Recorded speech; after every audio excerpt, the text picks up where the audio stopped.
স্বাদ, গন্ধ ও পুষ্টি বিবেচনায় আম আমাদের দেশের জনপ্রিয় একটি ফল। এই কারণে আমকে আমাদের দেশের জাতীয় ফল এবং আম গাছকে জাতীয় বৃক্ষ বলা হয়।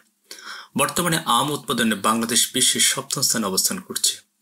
উন্নত জাতের আবাদ এবং উত্তম কৃষি চর্চার মাধ্যমে আমের উৎপাদন বৃদ্ধির যথেষ্ট সুযোগ রয়েছে। তাছাড়া কৃষিতে এখন যেমন নতুন নতুন প্রযুক্তি যুক্ত হচ্ছে, তেমনি যুক্ত হচ্ছে শিক্ষিত তরুণ কৃষক এবং কৃষি উদ্যোক্তাগণ, যারা কৃষিকে জীবিকা নির্ভর কৃষি থেকে ক্রমে আধুনিক কৃষিতে রূপান্তরিত করছে। যাই হোক, আমরা যারা কৃষক বা আম চাষী, আমাদের একটাই লক্ষ্য থাকে গাছে প্রচুর ফুল এবং ফল নিয়ে আসা এবং পরবর্তীতে মার্কেটিং করে প্রচুর লাভবান হওয়া। কিন্তু সেটি কি আমাদের পক্ষে সবসময় সম্ভব? না, তা সম্ভব নয়। তার কারণ গাছে অল্টারনেট বিয়ারিং। অল্টারনেট বিয়ারিং হচ্ছে এক বছর গাছে ফুল আসলে তার পরের বছর গাছে ফুল এবং ফল না আসা। আমের অল্টারনেট বিয়ারিং হয় সাধারণত আবহাওয়ার পরিবর্তনজনিত কারণে, পরিবেশ দূষণ, স্ট্রেস নিবারণ অর্থাৎ গাছে ফুল ফল ধারণের পর যে শারীরিক দখল হয়, সেই দখল হতে বাঁচার জন্য গাছ পরবর্তী বছর ফুল এবং ফল না আনা বা গাছে ফুল এবং ফল কম আসা। গাছের বয়স বাড়ার ফলেও গাছে এক ধরনের অল্টারনেট বিয়ারিং হয়ে থাকে। এই অল্টারনেট বিয়ারিংকে ভেঙে গাছে ফুল ফল আনার জন্য আমরা সারা বছর গাছের বিভিন্ন ধরনের পরিচর্যা করে থাকি, যেমন বাগান পরিষ্কার করা, নিয়মিত সার সেচ প্রয়োগ করা, গাছের মরা ডালপালা তথা প্রুনিং করা এবং রোগ বালাই মুক্ত রাখার জন্য কীটনাশক এবং ছত্রাকনাশক স্প্রে করা। সম্মানিত ভিউয়ার্স, আম গাছে এইসব পরিচর্যার পাশাপাশি গাছে ফুল আসার আগে অর্থাৎ ডিসেম্বর মাসে আম গাছের কিছু পরিচর্যা আপনাকে করতে হবে ভালো ফলনের জন্য। প্রথমত, আম বাগানে যদি আগাছা থেকে থাকে তাহলে বাগান অবশ্যই আগে পরিষ্কার করে নিতে হবে। আম গাছের গোড়ার চারিদিক মিনিমাম 4-5 ফুট একেবারেই পরিষ্কার করে নিতে হবে এবং আম গাছের গোড়া থেকে উপরের দিকে 2-3 ফুট চুন দিয়ে লেপে দিতে হবে। এই চুন গাছকে 2 ভাগে সুরক্ষা প্রদান করবে। 1, গাছ পেয়ে যেসব পোকা আম গাছে ক্ষতি করে তাদের প্রতিরোধ তথা তারা গাছ পেয়ে উপরে উঠতে পারবে না। আর 2, চুনে যেহেতু ক্যালসিয়াম রয়েছে সেহেতু এটি কুয়াশা কিংবা বৃষ্টির পানিতে নিচে পড়লে গাছের নিউট্রিয়েন্ট হিসেবে কাজ করবে। দ্বিতীয়ত, এই সময় আম গাছে সালফার প্রয়োগ করতে হবে। সালফার গাছে প্রয়োগ করলে গাছ তাতিয়ে উঠবে, শিকড়ের সংখ্যা বৃদ্ধি পাবে, কুশির সংখ্যা বাড়াতে সাহায্য করে এবং উদ্ভিদের পাতায় ক্লোরোফিল সৃষ্টিতেও সাহায্য করে থাকে।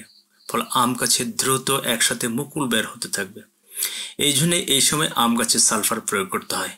এছাড়াও সালফার আম গাছে একসাথে 3টি কাজ করে থাকে, যেমন সালফার নিজেই একটা সার, দ্বিতীয়ত এটি ছত্রাকনাশক হিসেবে কাজ করে এবং তৃতীয়ত এটি মাকড় নাশক হিসেবে কাজ করে থাকে।